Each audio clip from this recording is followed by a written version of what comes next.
Bienvenue sur le podcast du site media24.fr, le média indépendant d'information sur l'économie, l'environnement et les sciences. Je suis journaliste et j'anime notre discussion aujourd'hui. Et bonjour, je suis spécialiste des sciences, ravie d'être ici pour cet échange sur media24.fr. Aujourd'hui, on va se pencher sur une acquisition assez majeure, annoncée fin août 2025. Oui, le rachat de DG Airgas, une entreprise sud-coréenne, par le groupe français Air Liquide. Exactement. L'objectif, c'est de décortiquer un peu cette opération. Qu'est-ce que ça veut dire? Pourquoi maintenant? Et puis, quelles sont les implications pour Air Liquide, mais aussi pour tout le secteur des gaz industriels en Asie? Alors, pour rappeler les faits, on parle d'environ 2,85 milliards d'euros. C'est ça, 406 milliards de won à la monnaie locale. Oui, c'est une somme considérable pour acquérir Digergas. Et si tout va bien, si Séoul donne son feu vert, la finalisation est prévue pour le premier semestre 2026. Oui, c'est un gros montant, mais il faut voir ce qu'il y a derrière quand même, hein. La Corée du Sud, justement, parlons-en. Pourquoi ce pays est si important? C'est pas n'importe quel marché, on parle de la sixième puissance industrielle mondiale, et surtout c'est le quatrième marché pour les gaz industriels et le deuxième pays au monde pour l'intensité de la recherche et développement. Ah oui, quand même. Oui, pensez aux acteurs locaux, Samsung, LG, Hyundai ou encore SK Hynix, Celltrion dans la biotech. Tous ces géants ont besoin de gaz très spécifiques, ultra purs souvent, et en quantité industrielle. Pour les puces, les batteries, tout ça. Exactement. Donc, contrôler l'approvisionnement en gaz là-bas, c'est stratégique, c'est avoir une place de choix dans l'écosystème tech mondial. Et DG Airgas, justement, qui sont-ils? C'était un acteur clé sur place. Absolument. C'est une entreprise qui date de 1979, donc bien implantée.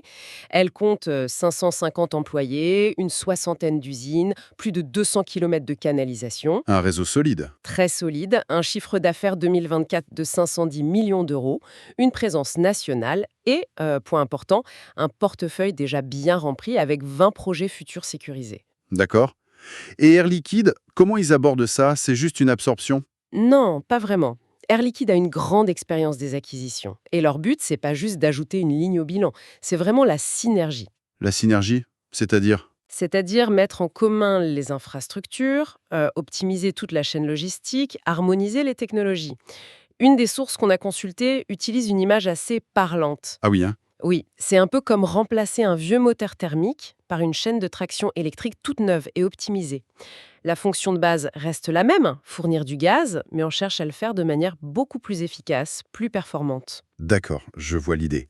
Mais concrètement, pour le secteur électronique en Asie, qui est hyper demandeur, qu'est-ce que ça change, cette acquisition? Ça change potentiellement beaucoup de choses. Le besoin en gaz ultra pur, il explose littéralement. Pour les technologies de pointe? Exactement. Pour graver des puces de 3 nanomètres, vous imaginez la finesse, c'est quasi atomique. Ou pour fabriquer les derniers écrans OLED, les batteries lithium-ion, la pureté du gaz, c'est fondamental. Un problème de pureté et c'est... Et c'est la catastrophe industrielle. La moindre impureté, la moindre coupure d'approvisionnement, et vous pouvez jeter des lots entiers de wafers de silicium, des millions d'euros perdus. D'accord. Donc là, l'idée, c'est de combiner la présence locale, les usines de Digergas, avec l'expertise mondiale d'Air Liquide, leur technologie, leur savoir-faire en contrôle qualité. C'est cette combinaison qui est puissante. Et géographiquement, ça complète bien leur présence en Asie, j'imagine. Ils étaient déjà au Japon, à Taïwan. Tout à fait. Japon, Taïwan, Singapour, Chine.